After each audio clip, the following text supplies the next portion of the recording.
Salut l'équipe, j'espère que vous allez bien. Aujourd'hui, je viens vous parler du fameux compte rendu. Comme vous le savez, il existe deux types de compte rendu. Le premier, c'est le compte rendu objectif et le deuxième, c'est le compte rendu critique. Le premier concerne toutes les filières sauf les classes de langue étrangère qui doivent rédiger un compte rendu critique. Avant de vous parler de la méthode qu'il faut suivre pour produire son compte rendu, j'aimerais bien attirer votre attention sur quelque chose de très important. Si vous avez un bon niveau en langue française, si vous avez l'habitude de reformuler des phrases, de résumer des textes, etc., je vous encourage vivement à produire votre propre modèle de compte rendu. Maintenant, si vous trouvez des difficultés à reformuler, vous faites beaucoup de fautes d'orthographe, je vous conseille d'apprendre un modèle et d'appliquer ce modèle-là sur le texte qu'on va vous proposer le jour du bac.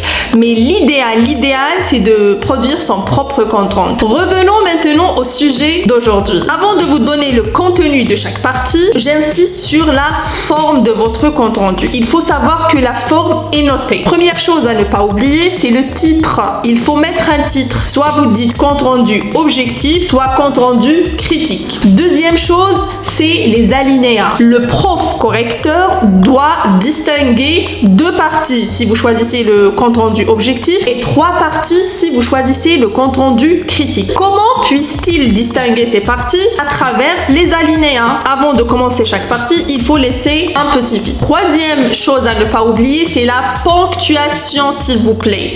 Commencez vos paragraphes par des majuscules. Mettez des points à la fin de chaque paragraphe. Si vos phrases sont longues, mettez des virgules à chaque fois. Mettez des guillemets s'il le faut aussi, par exemple pour donner le titre du texte. J'ai fini avec la forme, je passe maintenant au contenu. La première partie, on a dit, c'est la présentation du texte. Ici, vous allez donner les éléments paratextuels, c'est-à-dire le titre du texte, le nom de l'auteur qui a écrit ce texte, le titre du livre ou du journal d'où on a extrait ce texte, la maison d'édition quand il s'agit d'un livre et enfin la date de parution de ce texte ou de cet article de presse. Après, vous ajoutez trois autres informations qui sont le type de votre texte, le thème abordé et aussi la visée communicative de l'auteur à travers ce texte. Donc, en tout pour tout, tu as 8 informations à donner. Passons maintenant à la deuxième partie qui est le résumé. Ici, vous allez résumer votre texte comme vous avez l'habitude de résumer des textes auparavant. D'abord, il faut bien lire et comprendre son texte. Il faut le lire minimum 4 fois. Après,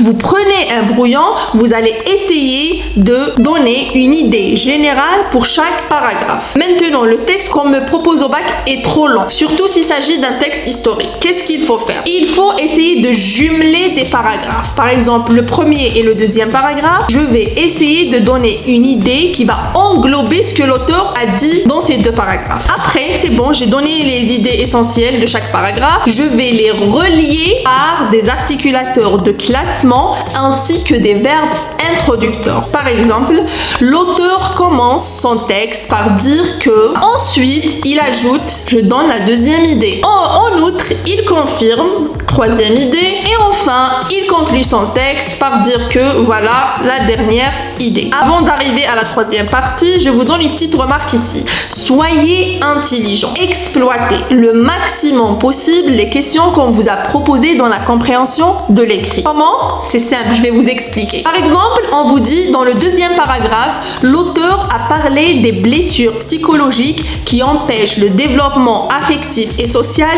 de l'enfant. Relevez 2 de ces blessures. Ici, on vous a donné gratuitement l'idée du deuxième paragraphe. Donc, vous allez dire ensuite, l'auteur cite les blessures psychologiques qui empêchent le développement affectif et social de l'enfant. Passons à la troisième partie maintenant qui est la partie critique. Ici, vous allez critiquer certains points comme le thème abordé. Est-ce que c'est un thème intéressant? C'est un thème d'actualité? Vous trouvez que c'est très ancien? Etc. Deuxième chose, c'est le style de l'auteur. Est-ce que vous jugez que le style de l'auteur est simple ou bien pour vous c'est compliqué pour des élèves de la la troisième AS. Troisième chose, c'est le vocabulaire employé. Est-ce que vous avez compris tous les mots du texte ou bien il y a quand même quelques mots que vous n'avez pas bien compris? Et enfin, l'enchaînement des idées. Est-ce que l'auteur a bien enchaîné ses idées ou non? Voilà tout. Donc je vais vous laisser 2 modèles de compte rendu objectif et critique dans la description.